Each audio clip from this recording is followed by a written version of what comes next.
Գաբրիելյան, շարունակելով Տիկին Բաթոյանի հարցադրումները մի փոքր այլ տեսանկյունից, ես ուրախ եմ, որ դուք ասացիք, որ եկեղեցին հանդիսանում է մեր ինքնության մի մասը եւ պատմամշակութային ժառանգության պահպանումը առաջնահերթություն է։ Ես ուզում եմ հասկանալ, արդյոք նույն տրամաբանությամբ եք մոտենում, օրինակ, որ թույլ չտրվի, որպեսզի Գանձասարը, Ամարասը, Դադիվանքը, հայկական ինքնության մաս հանդիսացող տաճարները ավիրվեն կամ անվանվեն օրինակ աղվանական։ Արդյոք դուք որևէ քայլ կձեռնարկեք ձեր կարգավիճակից ելնելով, որպեսզի թույլ չտաք մեր ինքնության մաս կազմող կառույցների, այս դեպքում եկեղեցիների քանդումը։ Երկրորդ հարցը դպրոցների մասին ես թույլ տվեք ամեն դեպքում շարունակեմ։ Հիմա ինչ է տեղի ունենում մեծ հաշվով։ Մի դպրոց կառուցվում է, հատկապես սահմանամերձ բնակավայրերում։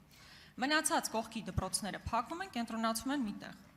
Մեր հիմնական խնդիրն այն է, որ դա տեղի ունենում մեխանիկական սկզբունքով, այսինքն հաշվի չի առնում։ Տվյալ գյուղում, օրինակ, դպրոցը կայացած դպրոցը, կրթություն ինչպիսի որակ է ապահովում, ուղղակի մեխանիկորեն որոշումը կայացվել է, փակվում է։ Օրինակ, ես այդ օրինակը կարող եմ բերել Կապանի Դավիթբեկ գյուղի մասով։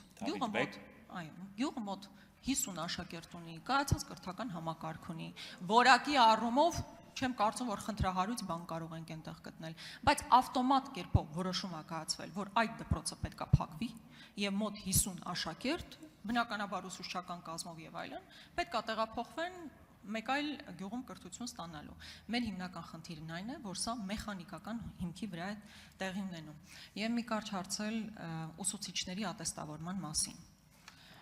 Բավականի խնդրահարույց է, ես անձամբ տեսել եմ որոշակի ատեստացիաներ, որոնք ուսուցիչներն անցնում են, բավականի խնդրահարույց է։ Մեր նախընտրական խոստումներից մեկը նաև, որ 15 տարվա մանկավարժական ստաժ ունեցող ուսուցիչը պետք է համարվի ավտոմատ ատեստավորված եւ համապատասխանաբար ավելի բարձր աշխատավարձով եւ միայն պետք է գործընթացներ լինեն վերապատրաստման առումով։ Դուք ինչ կարծիք ունեք այս մասով։ Շնորհակալ եմ, սկսեմ սկզբից։ Եթե իմ գործում ստանձնելիք պաշտոնը վերաբերելի լինի այդ հատվածով, ես բնականաբար կբարձրաձայնեմ դրա մասին, կբարձրաձայնեմ այն շրջանակում, որը որ մեր կառավարությունը հայտարարել, բայց Տիկին Գալստյանը այստեղ մենք միասին ուղղափառության հանձնաժողովում ենք, ես առիթներ ունեցել եմ այդ թվում 21 թվականից հետո ձեր մատնանշած հարցերը բարձրաձայնելու։ Բայց ես հիմա ներկայացնում Հայաստանի Հանրապետությունը ու եթե նորից եմ ասում իմ աշխատանքի շրջանակը դա ենթադրի, բնականաբար որևէ գնահատական տալուց զերծ չեմ մնա։ Ինչ վերաբերում է, ինչ ասեցիք, ատեստավորման, ես ավելի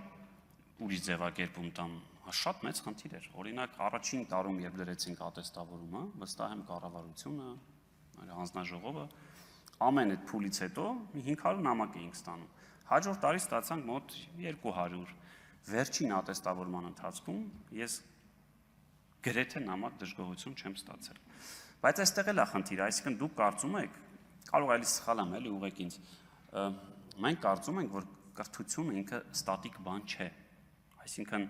ձեր ասած տրամաբանությամբ, օրինակ, եթե ես պայմանական 15 տարի առաջ իրավաբանական կրթություն եմ ստացել, 15 տարի հետո ես այդ իրավաբանությանը ֆանտաստիկ տիրապետում եմ, եթե չեմ եղել այդ ոլորտում կամ եղել եմ, բայց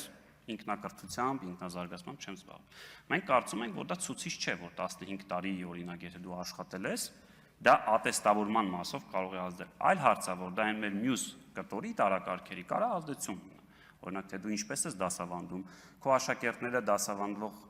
քանի տոկոսն է ընդունվում բարձրագույն ուսումնական հաստատություն, այսինքն այդ կտորը կապված է, բայց գիտելիքի առումով ինձ թվում է էական չի դու 15 տարի առաջ ես ավարտել, թե մի տարի առաջ, որովհետև օբյեկտիվորեն կամ սուբյեկտիվորեն քո կյանքում կարող են որոշակի իրադրություններ փոխվել, որ դու չտիրապետես առարկային։ Մի հատ էլ հարց կար, բայց հա, դպրոցներ, ձեզ էլ եմ խնդրում, էլի շատ եմ խնդրում, ցույց կտաք այդ որն է լավ այդ որոշումը, Ժորժ ջան, որտեղ է գրված, որ է Դավիթ Բեկի դպրոցը փակվում է, խնդրում եմ ցույց տվեք կար, որտեղ ես ինչ եմ սա ասում, ես տեղեկանք եմ ուզել իմ գործընկերներից, ինձ նման թուղթ չեն տվել, եթե կա, խնդրում եմ տվեք, ասեք հարգելի պարոն Գաբրիելյան, այս է կառավարության համապատասխան որոշումը, այս պողակն է, տեսեք, որոշումն էլ ընդունվել է, որ այս պողակը փակվելու է։ Անկեղծ եմ ասում, տվեք այդ որոշումը, ուր է այդ որոշումը, Ժորժ ջան։ Ասեցի այդ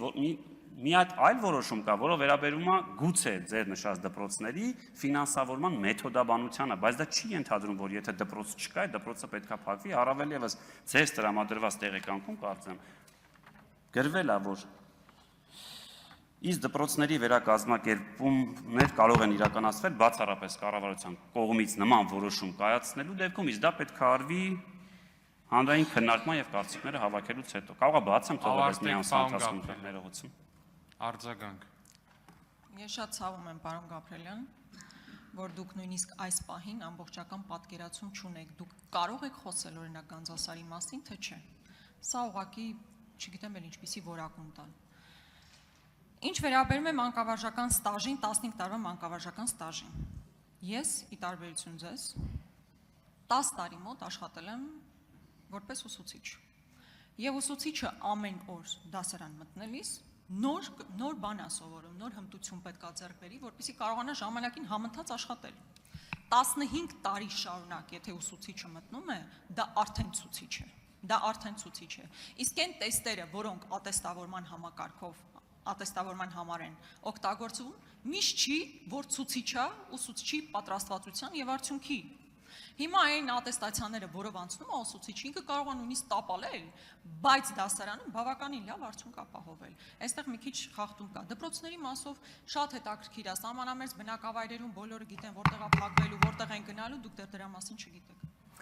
Տիկին Գրիգորյան, առաջի կտորի մասով ինչի ասեցի, որտեղ հարցը չի հասկանում, որտեղ խոսելու մասին է խոսքը։ Ես ընտրվում եմ Հայաստանի Հանրապետության ազգային ժողովի կամ հավակնում եմ ընտրվել տվյալ հանձնաժողովի նախագահի պաշտոնում։ Չի հասկանում հարցը ձեր անկեղծ դուք որտեղ եք ասում խոսել, որ ես մի հատ էլ մտածեմ կխոսեմ, թե չեմ խոսի։ Պատասխանը զուտ դրան է վերաբերում, որ եթե դա ի պաշտոն է ինձ վերաբերելի հարց լինի եւ ես պետքա խոսեմ դրա մասին, այո, կխոսեմ դրա մասին։